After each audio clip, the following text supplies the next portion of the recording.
the Chieftain Roll Call. I'm Bill Tipple with Rick Reed. To my right, Austin Hamond. Further right, Austin is a junior at Bellefontaine High School, and his classmate Jack Varner as well. They've been with us many times on Chieftain Roll Call, which is presented by Easton Water Solutions on South Main. Typically, we spotlight Bellefontaine High School teams and student organizations. Today's show, though, will be more about the NFL as we get ready for the Super Bowl, and I know that Austin loves to talk college basketball. We'll talk some Ohio State hoops as well. First, guys, Super Bowl 57 is set. It will be the Eagles and the Chiefs. But before we even get to that, the big news earlier today, was Tom Brady announced his retirement for the second time. This one, it seems like it's for real. Rick, your thoughts on what happened? He's 45 years old. That's what 45-year-olds do. They retire. So, yeah, I mean, I guess I'm a little surprised. I thought it seemed like when he came back that it would be for a couple more years, but it sounds like after the fallout, everybody said that they saw it coming, that this was it. And what you mean by that, is that tied into his personal life? You mean where he went through the divorce? Yeah. That's how I take it. Well, yeah, I mean, it's, who knows what the truth is, but it sounded like him coming back was part of the reason he got divorced. So I guess once you clear that hurdle, you might as well stay for a couple more years. But they struggled this year. He wouldn't say he struggled. I don't know if it was his best year, but, part of it could be the market. I don't know if he was going to come back. Tampa doesn't feel like a place that he would want to be right now just because they're not that competitive. Doesn't feel like they will be, and maybe didn't feel like he'd go anywhere else. Jack, what was your take on his retirement today? Well, he's got to go chase girls. He's got women to go chase. He don't got time for football anymore. He's divorced. So, and like he said, Tampa Bay's not going to be very good. They kind of goofed the whole thing up. I felt like it just, I don't know. They didn't do a very good job surrounding him after that Super Bowl win. I didn't feel like, but which is common. I mean, Super Bowl wins tend to destroy teams. Historically, obviously the Patriots bucked that, but there's a lot of history of a team winning a Super Bowl and then you got to pay people. And the Rams this year was a perfect example. They win a Super Bowl and now they're pitiful. Yeah. Well, finances, and the Bucs had some injuries too. Their offensive line was not very good. Probably one of the worst lines in Brady's 23 years that he played behind, I would say. So it's hard to be a really good quarterback without really good line play. Are you of the mindset of most, though, that if he, would still be married, his home life was more stable, that he would keep playing, or you just think it's time? It's tough to say. I mean, he obviously wants to keep playing, but I mean, the divorce thing's it's happened, it's over with. So I mean, I feel like it don't matter at this point. Like I don't think unless he's busy taking care of his kids. Well, yeah, that's still true, but I think it was probably just time. He was 45. Yeah, it was. You say taking care of his kids. I just got back from Walmart with my kids. I think Tom Brady is an active father, but I think if he wanted to play football, he could find some help. I'm sure there's some hired hands around that are helping him raise those kids. Yeah, Austin, what was your take on the retirement? I think it's been a decent amount of time coming. I mean, he had a great career, obviously one of the greatest quarterbacks of all time, if not the greatest. I feel if the Bucs would have had a better season, I think he might have stayed a couple extra years, but I think he probably realized it's not getting any better from here, and I think he probably just figured it was time. And is he the GOAT? Yes. Yeah. Absolutely. Yeah. Not even close. Honestly, the story doesn't interest me that much. Like when I heard it today, I was just like, and obviously he's great and the career is amazing, but the kind of him and the Rodgers thing, I'm just a little like, all right, there's a lot more interesting things in the NFL, and that's not a slight to them. They're just old quarterbacks that, they're kind of not the story right now in the NFL to me. I will ask you about Aaron Rodgers, though. I know he kind of annoys you. Where do you think he'll be come Labor Day? Well, not in Green Bay. I mean, if you heard him talk on his little podcast he does there with A.J. Hawk and Pat McAfee. Yeah. He's already starting his drama that he said that they were having discussions without him, which that's kind of what he does and that's what they should do. I mean, it's time for them to move on, even though he's still a really good player. It's just at some point you got to kind of hit reset. I don't know. What are the options? Las Vegas. I've heard New Vegas. York. Now The Jets. Yeah. Those are the favorites, I'd say. Vegas. But the Niners. I don't know. What are they going to do? I mean, I don't know. That's a tough one. So they did say Garoppolo was done today. I don't know if you saw that. Shanahan came out and just said basically, yeah, we're not pursuing him. He's an unrestricted free agent. The Purdy thing, UCL, is he having Tommy John? He is. That came out today, too. So it's no longer 6 months. It's longer than that? Out for next year. He's out for the season? That's what they said, yeah. Well, then So they got Trey Lance, basically. But isn't Trey Lance on a timetable They're that's looking maybe? at Rodgers then. I'll Yeah, just say I right mean now. that's honestly, boy, they got some. That's a goofy situation. Do you move on from Brock Purdy and just say, hey, the timing wasn't right? Thanks for the 7 really good games. It's not a bad idea. Do you go Rodgers with Trey Lance, let him rehab? I mean, it's maybe I go Rodgers, Brock Purdy. okay, but yeah, and then let just a journeyman type backup, trade Trey Lance, let Purdy rehab the right way. Yeah, it's not a bad idea. Okay. They could probably get a lot more for Lance than they could Purdy, obviously. Purdy's a winner, though. Yeah, I like him. I mean, there's other people that don't. I got buddies. Coach Mifsid's a real negative Brock Purdy guy. I don't get it. Obviously it didn't go well in the NFC title game, but that was goofy. I mean, it was just such a weird game. Yeah. And he gets hurt. Well, the Super Bowl is set. That's one of our big focal points on today's show. It's the Eagles and the Chiefs. I don't know if Austin made a pick, but none of the three of us got it right. I think we all said Niners, Bills. Yeah. Which that was not right. But Eagles, Chiefs, what do you think? Yeah, two best teams, I guess. That Chiefs-Bengals game was I'm not a diehard Bengals fan, but it was tough. That's certainly some room for doubt on what happened there at the end. I don't know if I'm not going to buy into the rigged narrative. That's what, everyone's saying, oh, it's rigged. Well, my answer is, okay, well, who's all in on it then if it's rigged? I mean, someone made a point online, like, is Jerry Jones in on it? And he's just okay not winning the Super Bowl for 25 years? I mean, so now, is there some sort of influence at some point? Sure, there might be. People are human. I mean, the dude from the NBA was crooked, Donahue, forget his name, something like that. The dude that went to prison. So it does happen. It's not zero, but I just thought it was bad officiating. I thought the push out of bounds really bothered me more than I think it did everyone else. I think he's falling. I think his hand is just kind of like out, and he's out of control, and Mahomes is out of control. That was the game. I mean, I watched it before I came over to the studio. Though Mahomes takes 2 full steps out of the white line. Okay. And what I would say back to that is, if that happened in the third quarter or the second quarter, to Burrow, or no, it's a Mixon out of bounds on the goal line. Burrow, or it's Mixon. Mixon gets destroyed going out of bounds. They don't always call it. Well, hold on, though. He's a running back, though. If Mahomes is doing this in the third quarter or second quarter, I think they throw the flag. I do. Well, and I think, and this could be the wrong take, but in that situation, you swallow. Yeah, I was gonna say, I think you have to. You're not supposed to look at it like you have to know the circumstance. Like you're gonna call somebody's season over that. Yeah. It's a really gutsy call on a really gutsy way to lose a game. I mean, yeah, it's kind of just equivalent. If at the few seconds left in a college basketball game, somebody's driving to the hoop, you don't call a foul, even if if it's LeBron the other night. Yeah. Well, That's foul. You call that one. Yeah.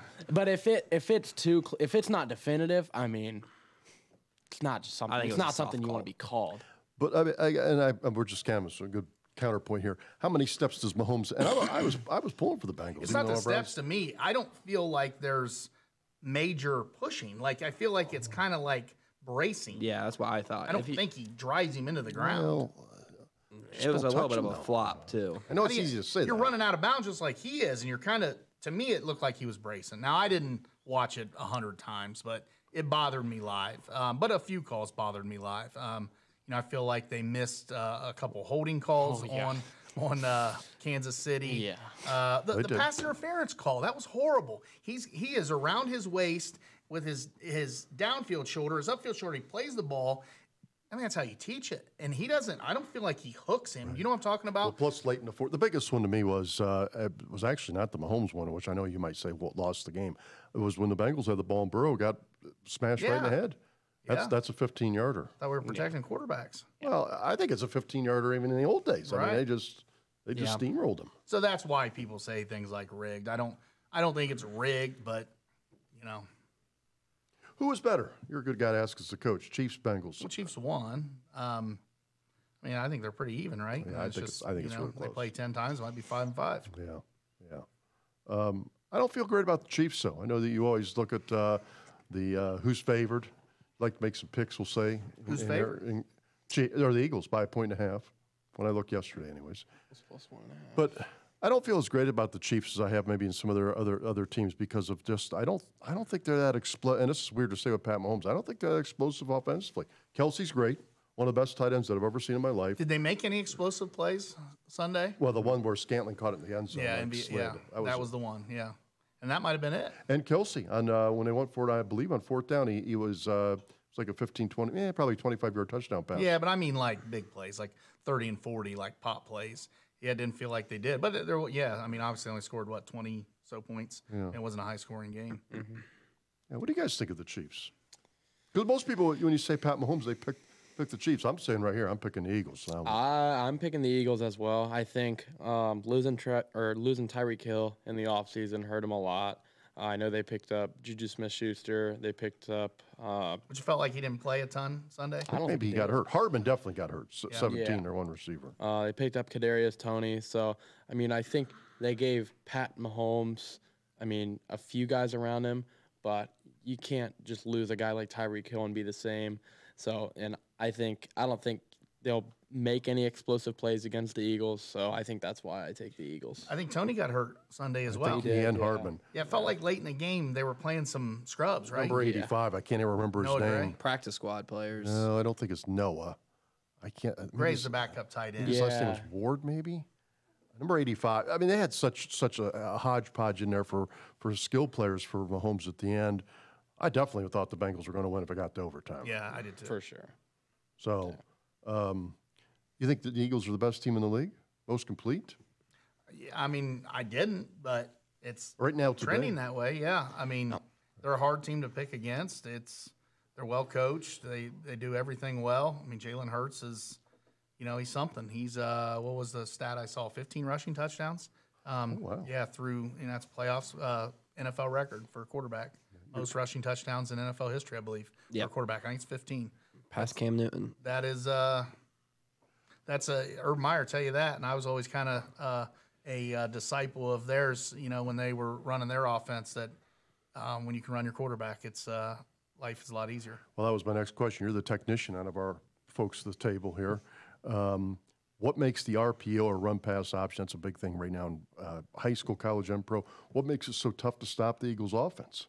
Well, you got to defend the whole field, and you got to defend the box even when you're spread out. So if you got a running quarterback, you can run empty sets, and you can force people to defend the whole field, and then you can play. They're going to have 5.5 in the box. Maybe if they have 6, you're throwing. If it's 5, you're running, and it's 5.5, you can do either one. They can number out. Yeah, I mean it's just and the guy with the ball is the best player on the field. So not only do you need to keep 6, you may not even love your chances there because you don't love one guy on one guy to tackle him.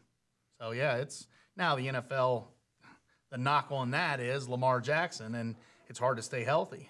These NFL guys don't generally want to do that. Like Josh Allen we talked about before the show. I think Josh Allen needs to run the ball more. I felt like that in the playoffs. I don't know the stats, how many rushing yards he had there against the Bengals, but it felt like they kind of went away from it. And I think part of they go away from it is because they want to keep him healthy. And he gets to the playoffs, it's kind of do or die. Yeah. Picking the Chiefs against the Eagles. You are picking the Chiefs. Not betting against Patrick Mahomes. What makes you think they're better, other than Mahomes? I don't know if they're better. I'm just not betting it. The Bengals are better than the Chiefs. Now, I don't know if they're better than the Chiefs healthy, because the Chiefs Patrick Mahomes was on one leg and beat Joe Burrow. But also, the reason I'm picking the Chiefs is the Eagles have had maybe the easiest path to the Super Bowl ever. I'm not even kidding. The Giants, they got past the Giants, who aren't very them. They pummeled them. Well, yeah, the Giants are not good. Who only had to beat the Vikings. Yeah, the Giants aren't good. And then they beat the 49ers, who were literally thinking about playing a running back at quarterback. Literally, giving the helmet to Christian McCaffrey to play quarterback. Late in the game. Yeah. So well, it wasn't like it just didn't happen. I think the Eagles somewhat made it happen. They hit Purdy to blow out his arm. Oh, my gosh.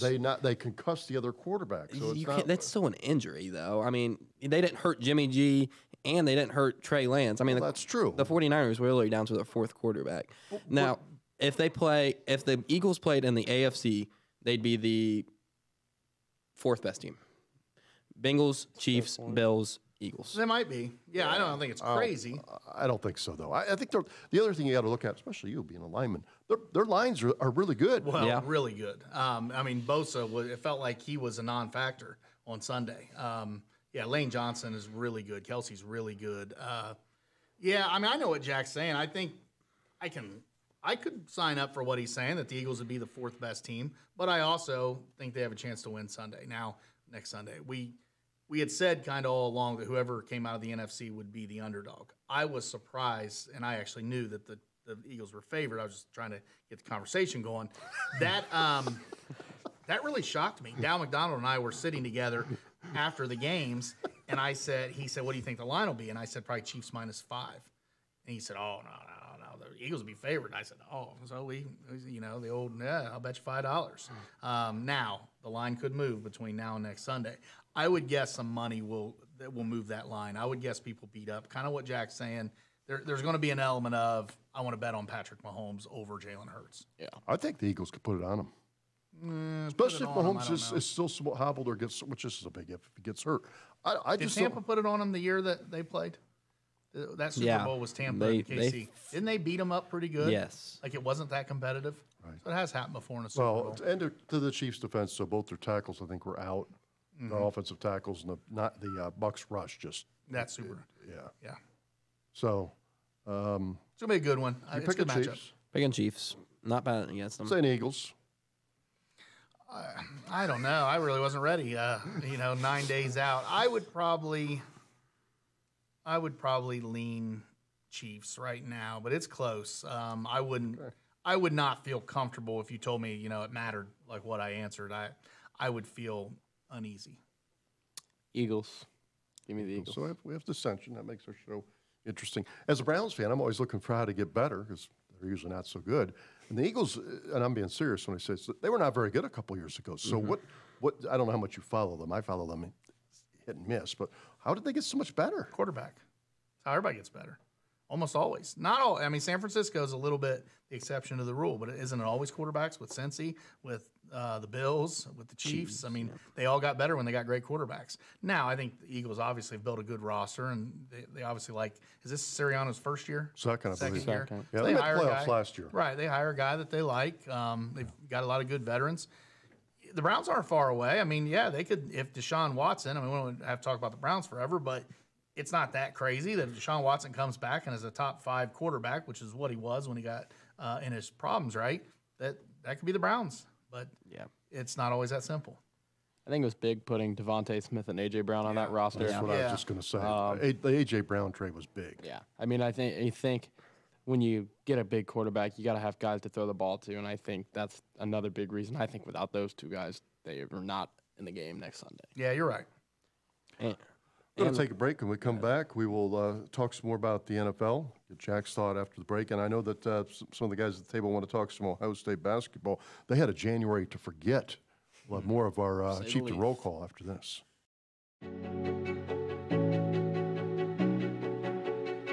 This is Trey Daring at Eichholz Daring and Sanford Funeral Homes and Cremation Center. We are committed to providing professional, tailored funeral and cremation services at affordable pricing. We are part of a community with caring individuals, friends, and neighbors who consider it a privilege to serve you in your time of need. We are proud to be locally owned and operated. Our family serving your family since 1903. Go Chiefs! Foresight Insurance and Financial Services is a locally owned and operated financial services provider for the state of Ohio, focusing our efforts on serving the residents of Logan County and surrounding counties. We are located at 1653 US 68 North Bellefontaine. Foresight can help you with all your retirement needs. We specialize in assisting with pension options. We also offer business planning, charitable gifting strategies, as well as life and health insurance. Call today at 937-595-5002. Foresight Insurance and Financial Services, in the business of planning life. Hello, this is Luke Varner from Easton Water Solutions. How is your water? Does your water need improved? Put my 23 years of experience to work for you. Give me a call today, Luke Varner, Easton Water Solutions, 592-8379. Royer Realty, we value our clients and provide quality, professional services to Logan County and surrounding areas. Founded in 1988, our company prides itself on unique experiences that you can only find with us. Our area knowledge and negotiating expertise helps buyers and sellers achieve their goals. When you buy or sell with Royer Realty, you can use our moving truck free. Royer Realty, the realtors you know and trust. Go Chiefs! Welcome back to Chieftain Roll Call. We're talking NFL. Get ready for Super Bowl 57, which is February 12th in Glendale, Arizona. We'll also talk some Buckeye basketball. They had a tough January. And the other big NFL news, by the way, is Sean Payton. But before break, Jack, you wanted to talk about Philadelphia, the Eagles, Super Bowl bound, and how they really flipped it. Because, again, a couple of years ago, they were poor. Yeah, like you said, when they realized the Carson Wentz experiment wasn't going to work, they didn't play around with it. They shipped him off. They found their guy. I saw, like, there's Kelsey and, like, 2 other defensive linemen. That's it. That's the only people that were on the 2017 Super Bowl team. I think so, maybe one other guy that I'm not thinking of. So when they realized it wasn't working, they flipped the switch and went and built another Super Bowl roster, really. Well, the other NFL news is Sean Payton. He's a Denver Bronco, and the Broncos had to give up, I would say, quite a bit. They had to give up some big draft picks because Payton was still under contract with the Saints. So a couple questions here for our round table. What do you think of Payton going to the Broncos? And what about the Broncos having to give up quite a bit for a coach?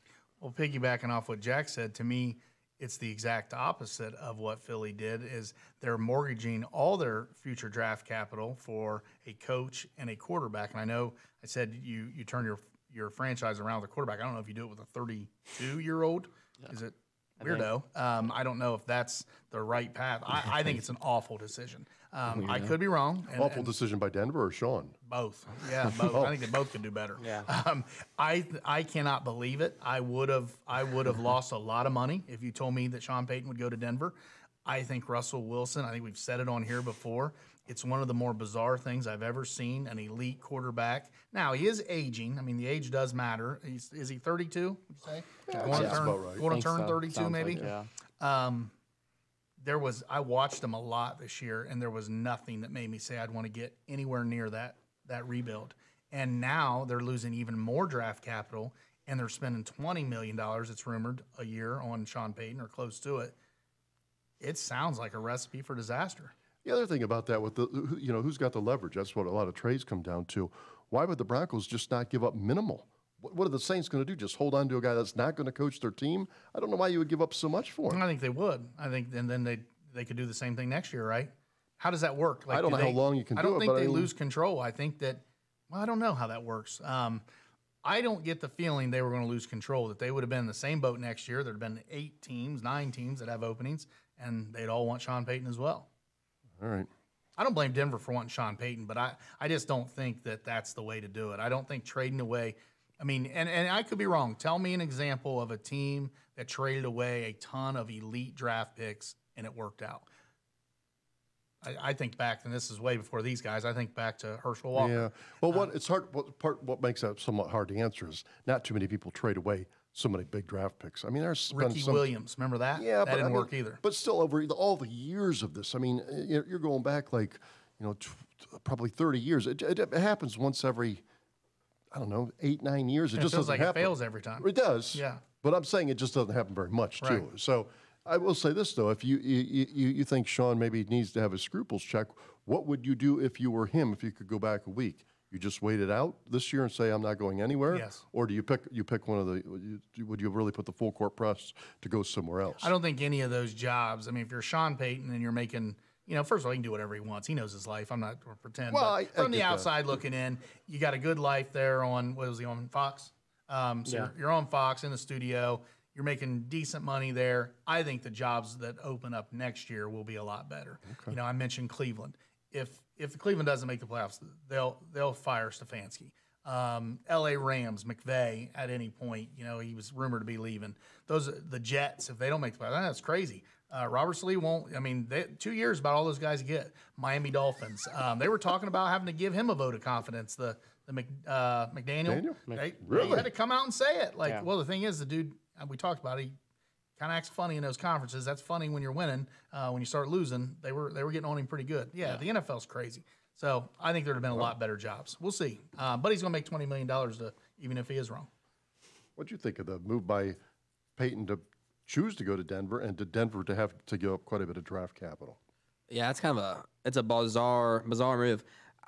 Yeah, the AFC is just so scary good at this point where if it was like the NFC, you put the Broncos in the NFC, like any division in the NFC, I'd be like, okay, I like that a lot more because they could. Well, that is true. There's Plus the AFC West. Maybe a great job for Peyton to go to if it would have happened. I think somebody on the podcast said this a few weeks ago, is if the Chargers coach would have been fired. And he will be if they don't make the playoffs next year. He should have been this year. He's not very good. I think so too. I don't call for these two call for people's heads a lot quicker than I do. But Brandon Staley is one person that I called for his head on here. Yeah. That it's bizarre because they have a Super Bowl caliber roster. That's what I was thinking of earlier. Yeah, because they were rumored to get Sean Payton. Do you agree with the Broncos for giving up so much draft capital? No, because like I said, I just don't think they can compete in the AFC. They could 7th seed, maybe tops. They're not going to get past the Chiefs, the Bills, the Chargers, maybe the Chargers, the Bengals. There's just a lot of teams that are just way better than they are. Austin, your thoughts on those two questions? I think the Broncos are going down a really dark path. I mean, for a team that's trying to rebuild and you give up all the draft picks, do we know what they gave up? Did you see it? It was a first and a second, and in exchange they get Peyton and a third. So you have a 1 and a 2 this coming year? Mm-hmm. Do you know what that one was? No. So like probably teens, I would guess. Yeah, they weren't horrible. Likely. That's a lot. And they already gave up a ton for Russ. Yeah. Do you know what they gave up for Russ? Well, I know they sent Geno Smith to the Seahawks, but at least 3 or 4 draft picks. Yeah, I think it was 3 or 4. Interesting. I just don't. Sean's there like 3 years from now. Because you say it's really not a long rope, like you said. No, they eat more. I read that somewhere, or someone texted me that in the NFL last so many years, they had eaten, I want to say, a few $100 million in contracts. It's probably over like a 5-year period. That's what they do. They're just like punch drunk with their money, and I don't really understand that. That's one reason Mike Brown, and I don't like Mike Brown, and I think he's for the most part he's been awful for the Bengals, but. I will say he's a private owner, legit. Like that's how he makes his living, and I think he's pushed back over the years. Like, look, I can't run my, you guys must be billionaires, and right. You just write off $10 million here and there. One other a football topic is college football, and this was first brought up right around, I think maybe right after the Peach Bowl when the Buckeyes lost that heartbreaker to Georgia. Was I think it was Kirk Herbstreit who kind of broke the story that maybe Ryan Day would not be the play caller in 2023. Now we still don't have a firm answer, but it's starting to lean that way. The news has come out this week. Since our last show, Brian Hartline has been promoted to offensive coordinator. What they never said, though, maybe I should just assume this, is he also still the wide receivers coach? Like, do you do both of them, I guess? Yeah. Okay. So he's the offensive coordinator and the wide receivers coach still. Do you think he'll be the play caller? And does it make sense? Because you've been a play caller. Does it make sense to have Brian be the play caller? Well, it certainly makes sense from the standpoint of to keep him. He is a absolute rocket ship in the coaching profession. He's a guy that could have gotten a head coaching job. He could have gone from wide receiver to head coach. He's that good. He's that good a recruiter. Let's start with that. But they are not. They're not committed to him calling the plays. I heard today on 97.1 that Ryan Day must have said they're going to mess with it in the spring, which is Ryan Day's way of telling you, I'm not sure. Part of it's title, money, prestige, put on his resume. Whether he calls the plays or not, the actual calling. And some of that's a little overrated. People always want to know, who's calling the plays? And I'm not saying it doesn't matter, because it does matter who calls the plays. But there's a lot of influence. I'll just tell you on our staff, like I called the plays for a few years. I didn't call this past year. I still have tons of influence. So you can still put some of the blame on my plate if we're not doing well. Or you can throw me a little credit if we're doing well. And especially in the run games where, a lot of my influence is. So, whether he calls the plays, Ryan Day calls the plays, I mean, they're implementing a game plan. And to me, it was a no-brainer. Well, they're both great offensive minds, I would feel pretty confident saying. But I would say this, just looking at the norm, there aren't too many head coaches of these big schools that calls the plays. So, and why is that? It's a lot of work. I mean, being the head coach and being in charge of the offense, it's 2 big jobs. And yeah, ideally you wouldn't, but if you feel like you're the best guy in the room, that's why you do. What do you younger guys say? What do you think about this? Is it Day next year? Is it Hartline? Can you argue either way right now? I think it was a big move to keep him around. As Coach Freed just mentioned, I mean, that dude probably could have any job in the college football world he wanted. I think it's a coin flip right now. I mean, I think obviously Ryan Day and Brian Hartline are both very talented at what they do. So I think, I mean, it could go either way. I think each side has its benefits, but both guys are great coaches. Yeah, I honestly don't know. I just don't know. I want to say Ryan Day right now. I just think it's going to be what? I just feel like you're about ready to go at his neck. No, I like Ryan Day. Chopping block is out. I was the Georgia. I don't think I've been on the podcast since the Georgia performance, but I was mad at him after the Michigan game. Yeah. But then he coached. I think he coached a really good game against Georgia outside of those last 3 plays. So I'm back up on him. You made a face at me. You thought what? Well, I thought we were because there's been a lot of negativity about Ryan Day, and he does deserve credit, and we've said this, and I don't know that you have. He does deserve criticism for the Michigan games. There's no doubt, and that's part of the gig, and it's an approach thing and all of that. And I do think he feels a little pressure. I think moving Brian Hartline to that position is a little bit of him saying, "Yeah, I get it.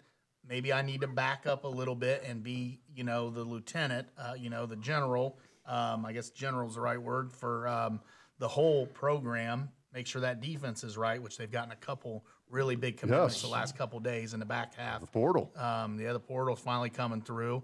The NIL's apparently churning again. We got little Brian Schottenstein taking pictures with those guys. So hopefully things are getting fixed there. There's a new, I saw the consortium or something has come forward and said they're maybe a little more professional and they're going to get some of this stuff fixed working with Gene Smith. Sounds like that foundation and Gene Smith have maybe not been on the same page. So that's a whole nother conversation. But Ryan Day deserves a chance to, go into next year and do what he thinks is best. Now, if he calls the plays and it's Hartline's just Kevin Wilson, which is a offense coordinator but not the play caller, and we don't do well and we lose to Michigan, well, then we sit here next year and talk about Ryan Day's on the hot seat. Well, not all losses are equal, though, too. And I know Jack already said this. I know Michigan's always the biggest game every year. I get that. I've lived in Ohio my whole life. But I had a way different feeling about the way the team played and the way they were coached during the game, comparing Georgia to Michigan. Right. Yeah, they lost to Georgia, but I thought they laid it all out there. No doubt. So, especially when you see what Georgia does to TCU. There's no moral victories at Ohio State, but the negativity around the program subsided a little bit. Yeah. That performance. Talk about I think it's kind of interesting. There's so much talk about offense. That's kind of the nature of football right now, high school, college, and pro. But the defense is what, and that was the talk even before this past season. If you go back to the summer of 2022, the defense really had major lapses the final 2 games. What do you, and as a coach, you can speak to this, Rick, what do you make out of Jim Knowles? Or is it maybe just a little too early, too? Because if you look at Knowles' career, his team's got a lot better the longer he stayed. So what do you make out of the defense right now? And before you give your answer, factor in the portal, too, where they got I think we said it a few weeks ago after the game that, they didn't finish well, but they were pretty good throughout the season. I think that he's got to get some of his guys in, and this portal – these couple DBs, like I can't pronounce the one guy from Ole Miss that just committed yesterday. He's got a kind of Davis is his first name. Okay, yeah, the last name. And then the kid from Syracuse, what was his name? Last name's Carter. Carter, yeah. I don't know the guys, but they come with. They've been starters in Power 5 programs, been pretty successful. So plus got a lot of guys back. Some guys stuck around that maybe they weren't sure. They're going to have to return plenty of talent. So. He'll be on. He needs to earn that $2 million. But I will, and this is not a bold statement. Should have Austin's dad in here. He's kind of a Buckeye. I think he's a Buckeye expert, Matt Hamond. But I will say this will be the best Buckeye defense in the last several years, which that's probably, I know the detractors will say, well, that's not a big statement. But I don't know why they shouldn't be good. They should be pretty good in the back end. The thing is, they need to get more of an edge guy that can dominate games. And at times they had that with Tuimoloau, but that to me is like needs to be Jack Sawyer.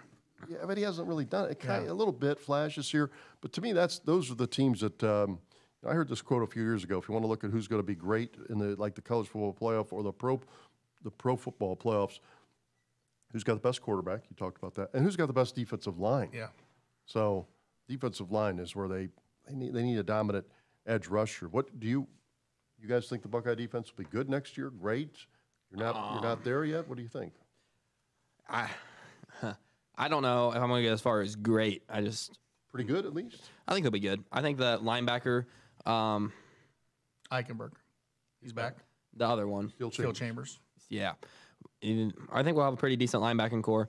And then, Your dad doesn't like Steel Chambers. yeah, he's a hater. Doesn't like that he was a former offensive player, which there is something to be said for that. If you are spending too much time switching guys' positions, it means you're probably not very good. But it worked out pretty well with Zach Bourne. I still think Steele's a good player, though. Yeah. I think we'll be pretty good. Our schedule scares me, but A couple of tough road ones. yep, Notre Dame. I think the defense will definitely be better than it has a few past years because it's been quite pitiful the last couple. But I think, definitely better than last couple years. I think statistically they were all right last year until the last Right 2 at the weeks. end. Now, And it people was say that's all that situational, matters. too. I mean, it's just giving up these chunk touchdowns. Yeah.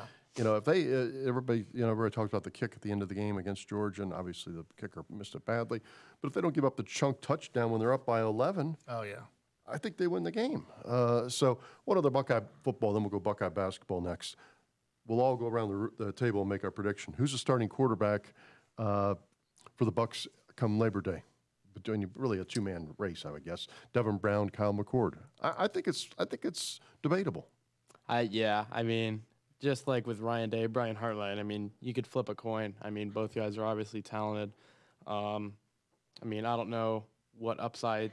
You haven't really seen much of Kyle McCord. I haven't seen any clips of Devin Brown either, but, I think it goes either way. What's the story on these two? I don't follow it as much as I used Well, to. McCord was a 5-star out of somewhere around the Philly. Marvin Harrison. He was McCord was the Pennsylvania Player of the Year. Pocket guy? Yeah, but he can run some. Brown, I would guess, Redshirt sophomore? Yeah, it'll be his third year. Okay. Brown, I'd say, probably runs a little bit better. Where's he from? I think Arizona. How Is he a big- freshman? That or Georgia. He was a true freshman this past year. So he's Never sophomore. played in a game. I don't believe so. McCord got in some. Yeah, I'm going to say McCord starts. Well, he's the favorite, yeah. Now, what's Brown? Is he smaller? They're about the same, both about 6'3", 215. I'm going to say McCord, but I think it's open. I think Kyle McCord, especially because of his relationship with Marvin Harrison too, just that chemistry. I think it'll be him. Who else is on the roster then, quarterback-wise? They just had a guy transfer in from like Oregon State, and I can't remember his name. Yeah, and then they got more the of a kind holes from he's not there yet. The kid freshman from out west. yeah, North like South Dakota. Dakota. Yeah. So that it's basically 4 scholarship quarterbacks then, and then the kid that transferred was kind of considered a program guy. Yeah. Oh, I gotcha. Yeah, it's been a while since we really worried about the quarterback position. We did have a conversation not too long ago about, as great as Dwayne Haskins was, if you go back in time, and it would be a lot more fun. As much as I do root for Joey Burrow and root for the Bengals because of that, it'd be a lot more fun if Joey Burrow had won us a national title and was doing all this. But, it's not that Urban made the wrong decision.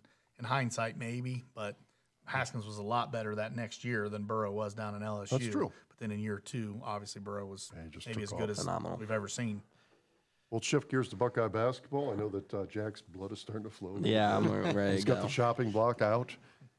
We did a show with Austin a few weeks back, and I did not think the Buckeye basketball team would be very good before the season. They started out like maybe 10-3, had some pretty good non-league wins, Texas Tech. and then it just sunk. Starting with that Purdue loss about 3.5 weeks ago, I think they're 2 games above 500. They're towards the bottom of the Big Ten. And I know we, in sports, it's always, what have you done for me lately? But let's just talk about the season, not just January. The season, what do you make out of the season so far? I went into the season thinking they weren't going to be great.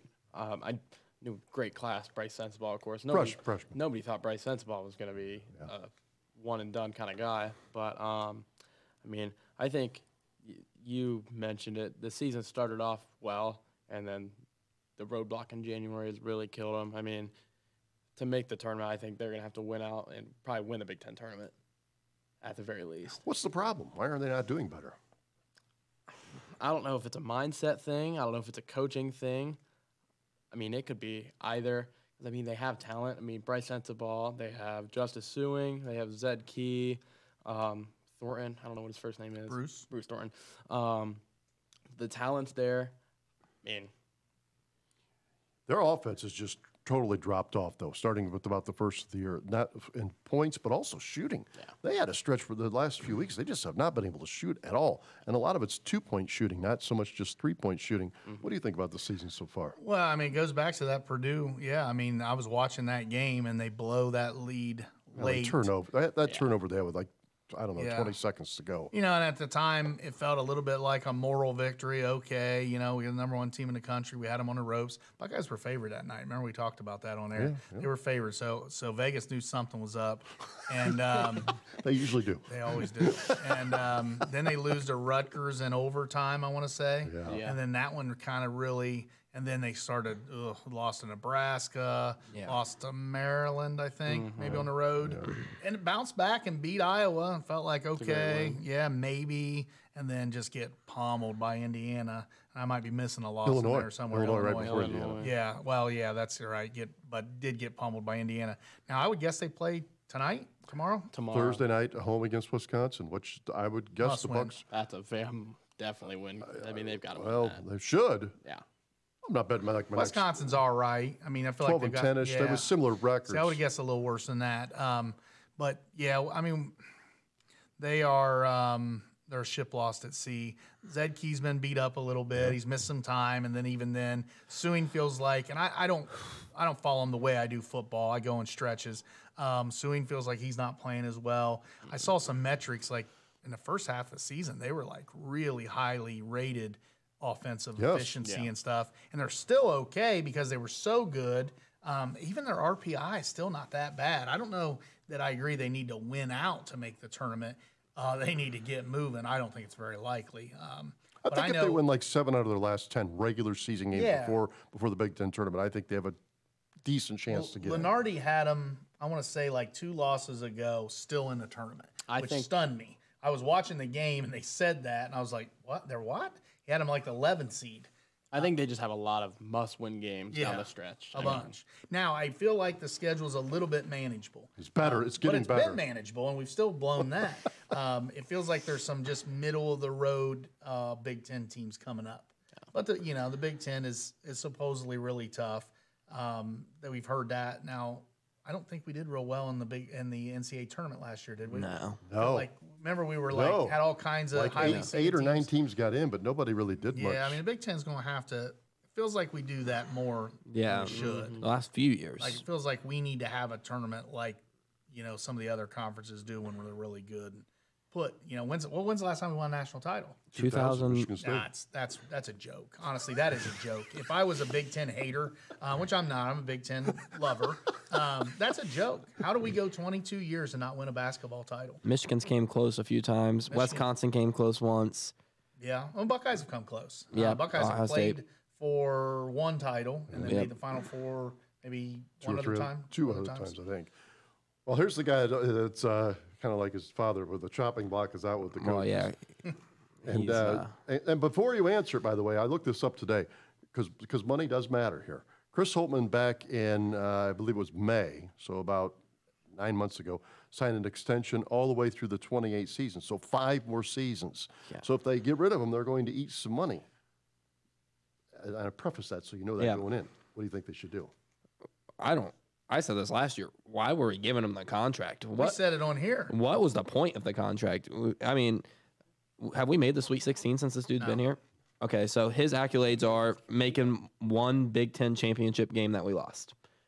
And I think his biggest accolade, I would say, is he's just, maybe not this year, consistent. He's going to win 20, 22 games, and then, unfortunately, not do much in the tournament. Yeah, I can't stand him. I'm ready for him to go. I don't know if they can fire him at this point after. I gave you the money. Yeah, but I remember talking about this vividly where I was just baffled. A 5-year contract too? Like we couldn't just give you 1-year contract? It's just bizarre to me. Like, what do you think they'll do? Or do you think it's still kind of pending? What's going to happen here? Well, I agree and I disagree with Jack. I agree that I remember sitting here and talking about who are they competing against with this contract extension. Yeah.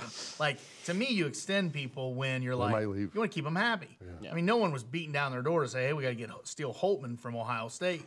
And now maybe you do a little of that for recruiting, but in this recruiting world of basketball, it's year to year. I don't know that anybody's saying, I'll hey, is give you- Holtman going to be there in 4 years? I'll give you a job he might go to, though. Now, I couldn't have said this in May because I didn't know it was open. But just a few weeks ago, Mike Bray from Notre Dame announced his retirement. And this is the media does this, where they just kind of throw it out there. It's more of an idea than a reality. I saw that. They think maybe Holtman could be in South Bend in a few months, even if he had a good year right now. Why? Let me back up. I like Chris Holtman because I do value like the person. I'm not as cold-blooded as Jack is. The coach is like, I like Chris Holtman. I think he's a good dude. I have met him. I think he is a professional. I am proud that he acts the way he does. I think he's been reasonable until this year. Obviously frustrating. We don't get to the second weekend. I thought this, as this year was going on, I was like, all right, this will be finally the year that he puts it together and we can get him off the hot seat. What has happened is inexcusable. Giving him that contract extension is inexcusable. Notre Dame wanting him is puzzling. Well, it's kind of just a theory. I don't know that it's real. I just don't imagine he's going to go to a better job. And you could argue Notre Dame's at least probably lateral in basketball. It's probably similar job to Ohio State. We're probably a little better historically. I was going to say it's a little step down. Yeah, we're probably a little better historically, but maybe ACC. I mean, yeah, you could maybe throw that out there, but it's frustrating, and he's probably going to be fired. I don't think that the money will stop them. I mean, someone's going to step up. Ohio State does have to figure out who are they in basketball. Thad really elevated them in a way that really they should look at and say, this could be who we are. And I think people underestimate that. I'm a huge Thad Matta guy. I love Thad Matta. Was right in the teeth of that era. I'm getting close to graduating when he comes. I feel like he came to Ohio State in 2004. He did. And so summer of 2004. I'm still in college at that point. And then, my younger adult days where I was really chasing Ohio State basketball at a higher level, going to the Big Ten tournament, win a couple times, going to basketball games and following a little closer than I do now. I love Thad Matta. And Thad Matta showed that Ohio State basketball can be a top 10, top 15 program. And that's what we should demand. Chris Holtman, I thought he was a good selection. If that doesn't work out, there's one way to fix this, and it's with money. They have to decide. And getting better player, but maybe that's money too. Well, it's absolutely money. They have to commit to the NIL. They have to go get a guy that can recruit nationally, which Holtman has recruited pretty well. I think sometimes he gets thrown in as well. We don't recruit. Well, we've recruited pretty well. I don't think that's the issue. I think Austin knows more about that than I do. Yeah, I don't think that's the issue. The question I do have, and I have this, I'll start with Austin. If we fire Chris Holtman because he limps to the finish, which that's the betting favorite, who are we going to go get? How are we getting better? Yeah, I mean, recruiting's definitely not a problem. I mean, they got a fantastic class coming in. But I think, I don't know what coaches are on the market. Nate Oates, Alabama. That's the name that is That's a hot name. That's the name that everybody says. Is he the head coach? He's the head coach at Alabama. He was somewhere, then he turned them around, and now Alabama. Buffalo. You talk about, you say Ohio State's a football school and not a basketball school. Alabama wrote the book on we're a football school, not a basketball school. And Alabama now, I think they did get beat the other night. They got beat handedly. Yeah, by Oklahoma. But still a top 5, top 10 team. He's the guy. Now, has he got Ohio ties, or is that just? I don't believe so. That's one name. I don't know who the other names are. Well, I'll throw out, this will not be popular, but you do see where they just sometimes go young. What about Jake Diebler, who's an assistant right there? Oh, no. That's Tips. No. I'm talking about throwing money and saying, would Ohio State football do that? Well, Notre Dame football did it with Marcus Freeman. Well, he was Marcus Freeman. The players love that guy. Yeah, he was a coordinator, and he was an NFL player. I think that's different. And the jury's still out on Marcus Freeman. I like Marcus Freeman. Watched him play in high school at Wayne. I'm not sure that was a player hire, and that does scare me. I do think that big time programs need to be careful of hiring the player's guy. And not that the players don't know, but they don't always know who the best head coach is. They know the guy they like. They know the good position coach. Certainly Marcus Freeman's a really good coach, but I don't know if that's a great analogy. Jake Diebler absolutely is not ready to be the head coach of a top 10 basketball program. We need to hire a guy that you say day one, because you can turn around in basketball overnight. Yeah. Yeah. Well, I don't know if he's going to still be good enough, but he's got Ohio ties. Jeff Bowles at Ohio U. Oh gosh, no! This is literally you're writing the book on what not to do. Jeff Bowles at OU. That would be like it's not any different than when Urban Meyer was hired if we went and got Frank Solich at OU. And his dad knows about this, and I hope he watches, because we met a lady one night that said she wanted Frank Solich to come to Ohio State. And we both laughed that Ohio State would go, and I like Frank Solich. Frank Solich is a good man, did a great job at OU, was Dak Nostein's head coach, but Frank Solich, we all have our own level. My level is assistant coach at Bellefontaine High School. Frank Solich's level is Ohio University. Jeff Bowles at Ohio State. No. And Jeff Bowles was at I was at a wedding that you were at with Jeff Bowles. Kinsey Brunswick. I texted Coach Brunswick and said Jeff Bowles in the house. Yeah. Nothing against Jeff Bowles. Good man. Drew Jackson worked for him. Not the guy that's going to take us into the top 10.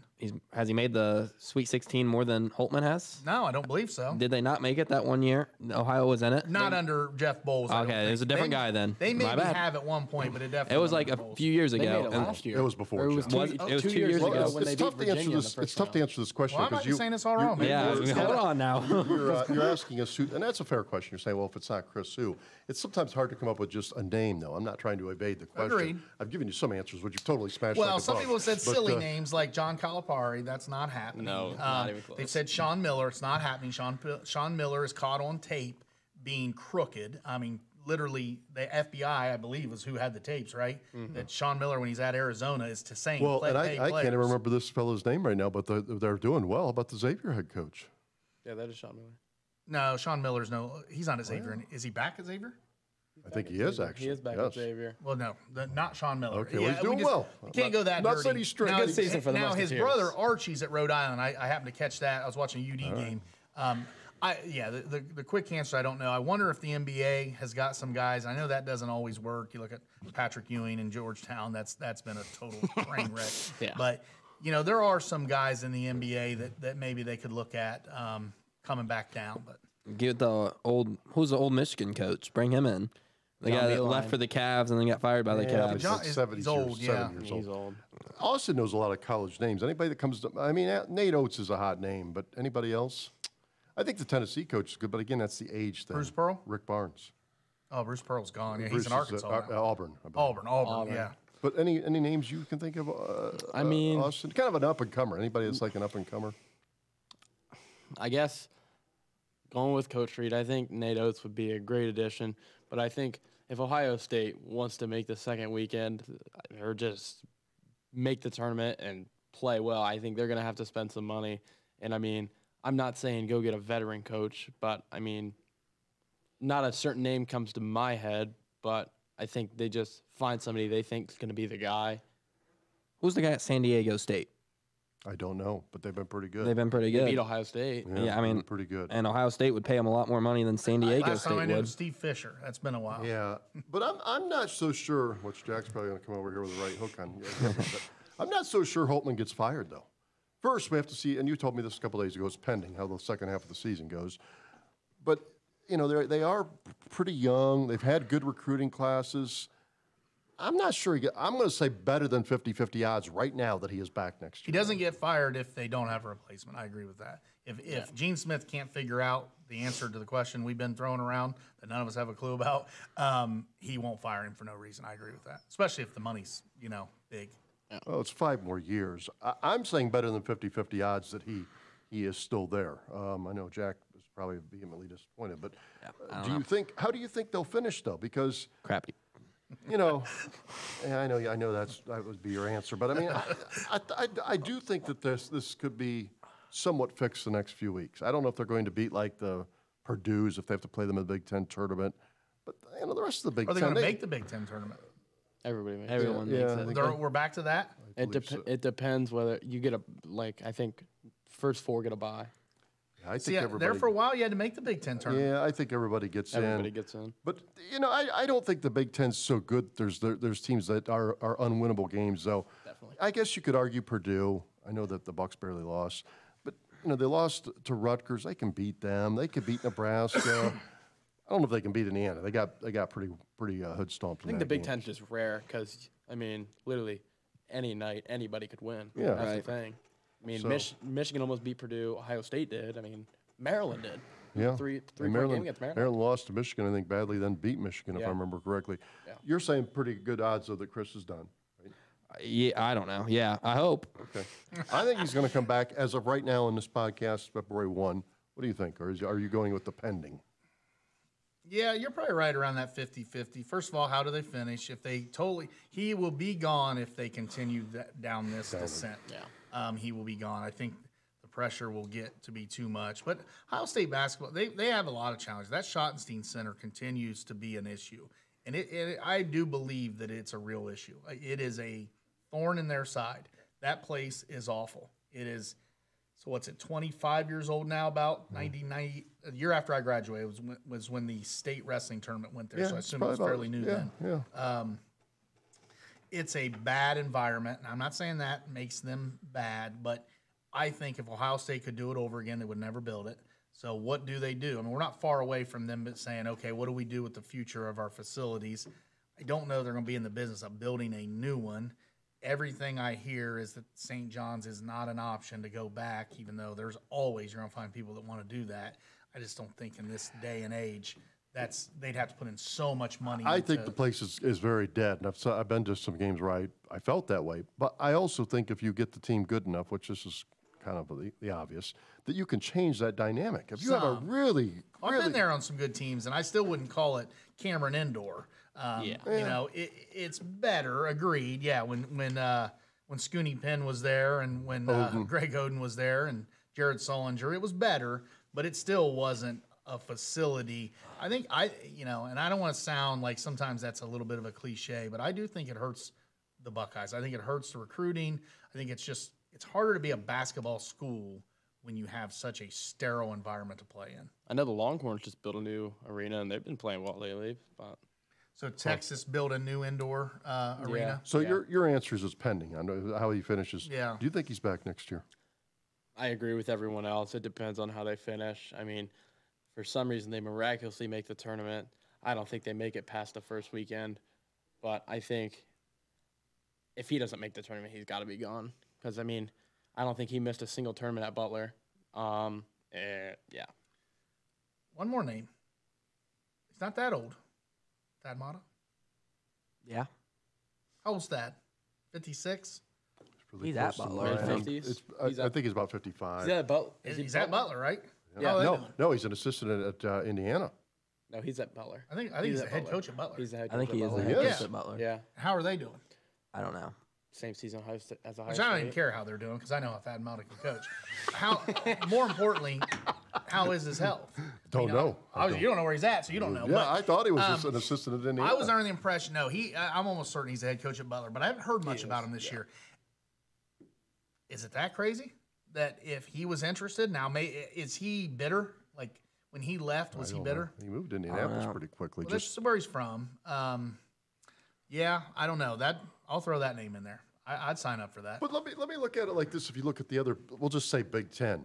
So Holtman would have 6 years in.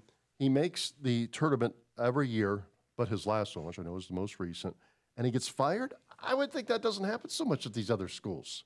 What are we trying to be? Are we trying to be a okay team that gets beat in the first I round? want them to be better. That's just on the record. I agree. But I'm But- saying Did Juwan Howard get that's just not that's not that shocked normal. me. I mean, it's not normal, but if you're trying to be a elite basketball school or a top 10, 15 basketball school, that'd be like, I don't know, Ohio State winning 11 games every year and losing to Michigan every year, and then just being like, well, I mean, they win 11 games, but they lose to Michigan every year. It's not normal to fire Ryan Day.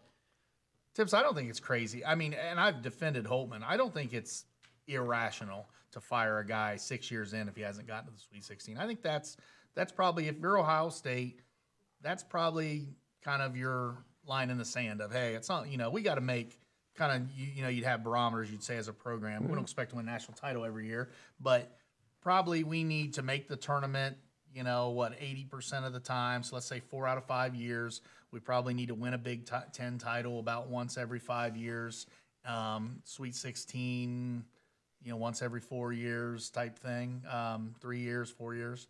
I think that's fair. I mean, our goal should be to be a top 15 program. No worse than top 20 and maybe top 10. Here's another guy. Again, we're getting into age. It's easy getting a tournament. Yeah. Don't forget that. Yeah. I mean, it's easy to get in. 68 and he's probably 55-ish, maybe 60. About the Creighton coach, I think it's McDermott. He's been a hot name different times over the years. They maybe aren't great this year, I feel like. I see him decent. I mean, he's a dude that at times in the past, he was kind of the hot name. But this one, he was good. And he's done well at UC and UCLA. I don't know if he'd leave UCLA. How about Mick Cronin? He won't leave UCLA. He would not leave UCLA. UCLA is a top program. Is Jay Wright on the market? From Villanova? Jay Wright's retired. He retired. And I don't think. Yeah. Hall of Fame coach, I think. Yeah, Jay Wright's older than he looks. 60, 62. He looks like I did 50. not. I didn't think he was that old. Yeah, he's legit retired. Yeah, I don't like Mick Cronin. First of all, I agree with these guys. He's not going to go from UCLA to Ohio State. UCLA is a top 5, 6 job, and Ohio State's not that. Nor do I. Is UCLA really good this year? I don't know. I mean, I know they've lost a couple games, but I was kind of surprised Mick Cronin got that job, to be honest with you. Right. I lost all hope when we lost to Nebraska. Next podcast, I'll be more ready for our names. So we play tomorrow. You said against Wisconsin. Who do we play this weekend? on the road against Michigan on Sunday. I mean, need to go 2-0. Win those 2 games, and Jack will be changing his tune. We'll be. And we have to beat Nebraska. And we have Gene, wins 3 or 4 more, Gene will be signing him to an extension. he'll be lifetime deal. Guys, I think that's a great way to wrap it up. Yeah. Next week, maybe we do some girls bowling. They're in the CBCs this Friday, which TP Lanes is hosting right down the street here. Thanks for coming on. Thanks. Jack, you got any going into games the next few days? I know you're a lot of the champions. We'll be at KR on Friday, basketball team. And then there's I don't think I'm going to any girls' games. Is there a girls' game tonight? Yeah, at Kenton Ridge, I believe. Oh, yeah. On that one, Springfield. Yeah. Okay. You got any big sports plans? Playing any golf? I know it's your passion. It'd be a pretty cold golf. Been trying. It's a little cold, but KR game on Friday, so hopefully we can pull out a win there. Yeah. Chiefs right now are 9-10. The tournament draw for boys is this Sunday. The girls, by the way, have to open up against Tip City, so that's just go by seed lines. Bellefontain's the underdog, but that's still about another week and a half out. Rick, thanks for putting things together again. Our podcast. Have a great week. 2 tips. Thanks. Rick Reed, Austin Hamond, Jack Varner. For all of them, I'm Bill Tipple saying so long from the WBCS studio. It is Chieftain Roll Call presented by Easton Water Solutions. Take care.